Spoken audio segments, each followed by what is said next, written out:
There's been an 830% increase in assaults on ICE agents. Tell me what you attribute that to, and how much of this is rhetoric, as you know, the president says from the far left. You know, the sad truth to that, we're over 1,000 now. We broke 1,000 last week. And it's very sad because the men and women of ICE do really great, brave work every day. But I can't attribute it to a lot of the rhetoric that we do here. You know, anytime it's calling upon doxing of ICE agents or their families, or saying that there's no rest for ICE agents, or even, you know, comparing us to the Gestapo, it's frustrating in the fact that a lot of people don't truly take the time to understand the law enforcement mission that we do and seeing the significant public safety threats that are out there. But it's very, you know, that's one of the things that keeps me up at night, is because these threats are real and they're getting worse as the days are going on. Right now, Kilmar Abrego Garcia is in federal custody after he was deported, after he was jailed. How soon until he could possibly be deported again? Well, right now, there is a temporary restraining order, but ICE is ready to effectuate his lawful final order removal, and we're prepared to do that once we're able to. How do you think the federal takeover has been for specifically ICE agents here in D.C.? You know, what I can say about this is the fact that cooperation with Metropolitan Police Department has been great. You know, we've arrested more than 475 criminal aliens. Just yesterday, there was a child sex offender. We've got MS-13 gang members, TDA. We've seen some significant public safety threats that we're able to remove, and we're grateful for the cooperation we have now. All right.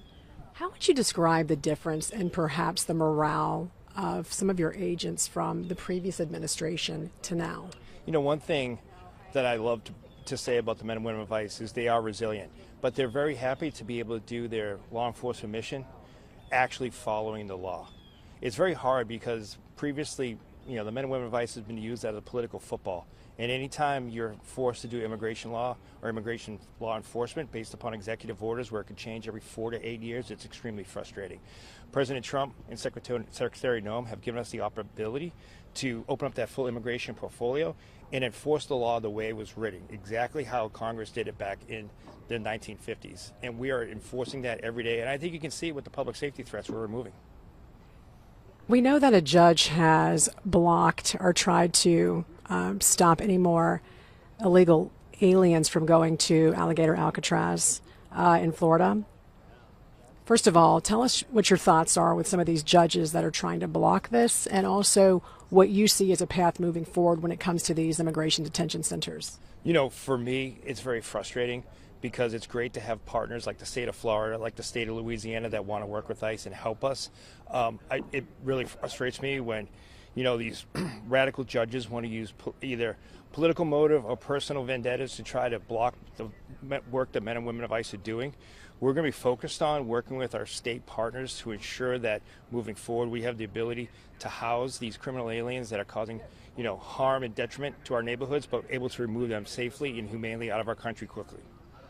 We know that the president has asked Defense Secretary Pete Hegseth to try and gather National Guard troops in some of these other big cities to also get ready for potentially a federal takeover. How important has this been for D.C., and how important is this for other cities across the country? You know, what I can say for D.C. is you just look at the numbers that we have going on right now. No murders in more than 11 days. You've seen crime go down. You've seen people back out, going to museums, feeling safe again. I think that's key. Secretary Noem's dedicated to make sure the men and women of ICE are there to help our federal partners wherever we can and to really focus on those worst of the worst. And I think we are making America safe again. You know, last month there was about a little more than 4,500 border apprehensions and 0% released into the U.S. How important is that for your mission? You know, it's huge for our mission because under the last administration, so many people were released into the communities that we just weren't properly vetted or we don't even know about. And it makes the mission of ICE harder to go out and locate these people. But the men and women of Customs and Border Protection and Border Patrol have done an amazing job at sealing the border. And with these, no catch and release anymore and having those no releases back into communities, it's truly making a public safety difference all across the country. Yeah, when you talk about catch and release, how detrimental was that during the last administration, and how many millions got through as a result of that? You know, so many got through, and what was really frustrating and bad for the morale of the men and women of ICE was under the last administration, they counted those as arrest or apprehension, but pretty much it was a free ticket into the United States. We've encountered so many that haven't shown up for court, that gave the wrong information, that aren't at the location mission they're supposed to be. So it makes our mission harder to go out and find these individuals that are now ghosts, or even try to account for these people that we just don't know who are here. What's your message to some of these Democratic mayors, like in Boston or in Chicago, who are essentially protecting some of these illegal aliens that you guys have tried to apprehend and also trying to deport? You know, ICE would love open lines of communication. We'd love to work with any jurisdiction that wants to work with us. I want people to really see the public safety difference that working with ICE makes.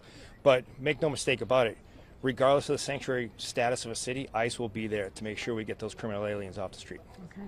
Thanks so much for talking to us. Anything else? No, it's great. Thanks. I got to swing in. That's